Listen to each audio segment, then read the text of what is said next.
Le plan Marshall, c'était un plan de reconstruction matérielle dans des pays qui avaient leurs équilibres, leurs frontières, leur stabilité. Le défi de l'Afrique, il est totalement différent, il est beaucoup plus profond, il est civilisationnel. Le plan Marshall que vous voulez pour l'Afrique, c'est aussi un plan qui sera porté par les gouvernements africains et les organisations régionales.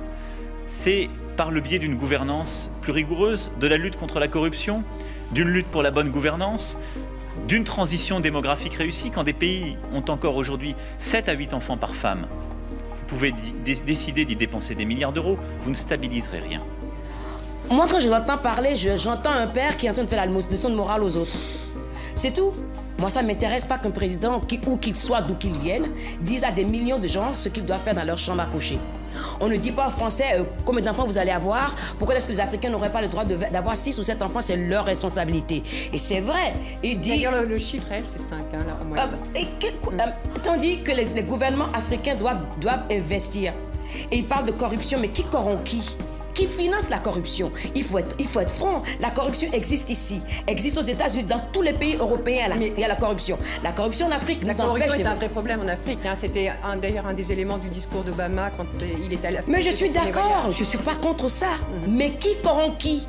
Trouvons les acteurs de cette corruption qui maintiennent les hommes politiques au pouvoir, les dictateurs qui les maintiennent au pouvoir et qui les financent. Qui c'est qui les récupère quand ils sont plus en...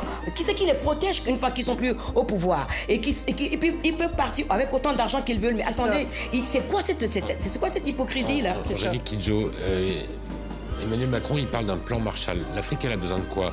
De réparation à cause de l'esclavage, de la colonisation? Est-ce qu'elle a besoin d'aide au développement ou est-ce qu'elle a besoin d'investissement? C'est 3 choses très différentes. L'aide au développement, on a vu comment ça s'est passé. L'aide au développement n'a rien changé.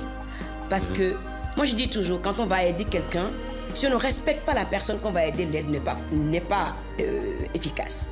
Quand on voit les Africains comme des pauvres à aider, sans leur demander ce qu'ils veulent, quand les autres organisations arrivent, ils font leur plan dans leur bureau, ici ils arrivent, les gens les regardent. Quand on est pauvre, qu'est-ce qui vous reste? Le respect de vous-même et votre dignité.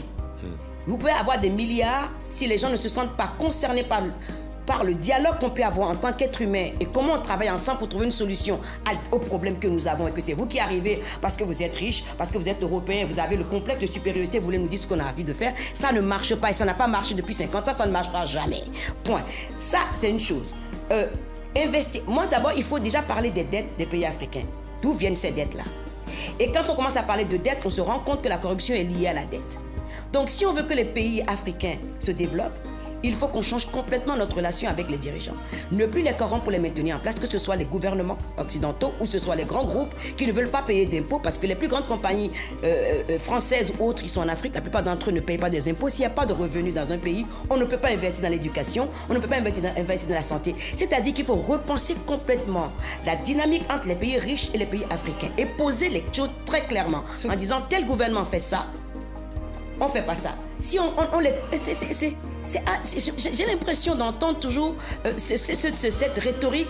Les gens sont corrompus en Afrique, mais ils sont corrompus pourquoi? Mais qui corrompt? Je voudrais revenir un petit peu sur le fond des propos d'Emmanuel Macron, parce que vous avez vraiment commenté quand même la forme. Vous-même, vous êtes partisane d'une meilleure éducation des filles, etc. Est-ce que vous n'admettez pas qu'un meilleur contrôle des naissances pourrait tout de même aider les gens à pouvoir se nourrir mieux? Et quand on observe aussi que, par exemple, c'est le Niger ou le Mali qui ont effectivement, là, du coup, 6 ou 7 enfants par femme, et qui sont en fait les pays les plus pauvres de la zone. Est-ce que là, il n'y a pas une corrélation? Alors, le Niger a de l'uranium. Pourquoi est-ce que cet uranium ne sert pas à développer le pays? Si le gouvernement du Niger n'est pas en cheville avec les pays qui ont besoin de l'uranium pour pas que les retombées servent au pays, on en est toujours là. Il faut avoir les moyens de ce qu'on dit. C'est pas, si vous allez dire à une femme ou à un homme de ne pas avoir 6 ou 7 enfants, il vous dira c'est pas votre problème. Mais quand il faut que les gens sentent d'eux-mêmes que ce n'est plus viable.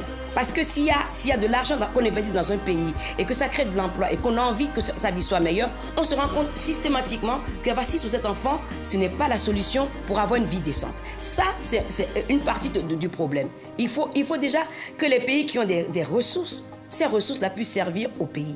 Et comment est-ce qu'on en arrive à ça? Aucun économiste m'a répondu à ma question. Comment est-ce qu'un continent qui est le plus riche sur cette planète est le plus de pauvres? Parce que si l'économiste commence à me répondre à ça, on déconstruit tout et on revient toujours au pays à qui ça profite. Le conflit en République démocratique du Congo, les femmes qui sont violées, ce n'est plus le coltan, c'est le cobalt dont on a besoin pour les batteries, pour tout.